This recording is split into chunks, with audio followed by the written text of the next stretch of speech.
20% of our designs create most of our income. Has that sort of been your experience as well? Yeah, absolutely. And I think it's because of how these, I mean, I could be wrong. I don't know. I wonder if it existed that way, like before algorithms kind of dictated what products people saw at the top of search results. You know what I mean? If we ran retail stores, would that have been the case? Maybe.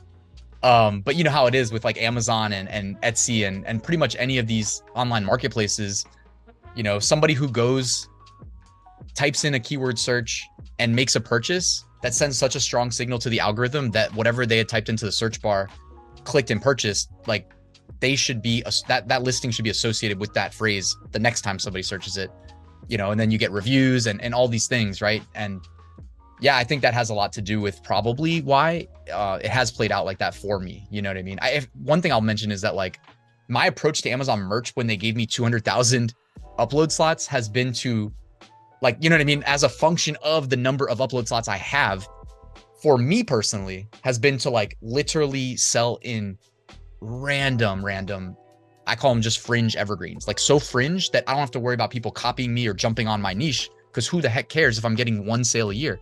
But simple math, like if you have 200,000 products listed, you make $5 a sale and you sell once a year, you make $1 million profit. Now I'm not even close to that, but I'm just saying in theory, right? So I'm willing to go that route, and it keeps my account safe so I can continue on YouTube as somebody who actually does what I talk about, you know?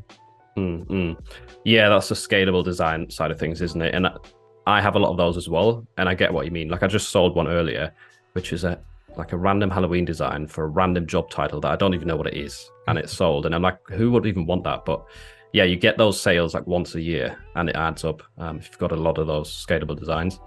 But one thing I always sort of think about with the 80-20 rule is, for me, from my experience, it's rarely that, say I create 100 designs. If I look at those 100 designs 2 or 3 months later, 20% have not sold.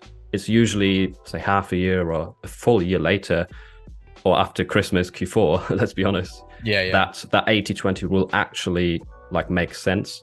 Whereas back to the previous question, all these people starting out in the middle of the year, they've created some designs, they've waited 2 or 3 months, and they've not really gotten many sales. Again, you need more time, don't you? Has that been your experience as well, that it's, you know, maybe a year later, 20% have sold? I would just say, like, you just made a huge point that we shouldn't have glossed over. I shouldn't have glossed over, is that, like, yeah, to me, it's a 1 year sales cycle.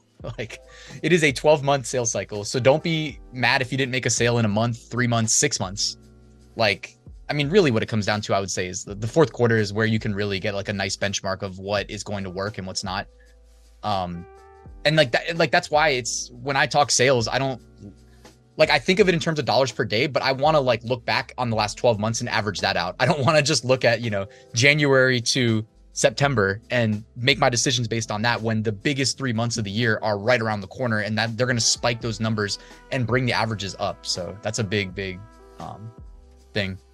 Yeah, that's true. And I sometimes get designs selling, I forgot I even made them because they're like 2 years old. So even a really old design, which has never sold, can suddenly get a sale. You never know. It's like planting lots of different seeds. If you enjoyed that clip, then click here to watch the full episode of Print on Demand Wisdom.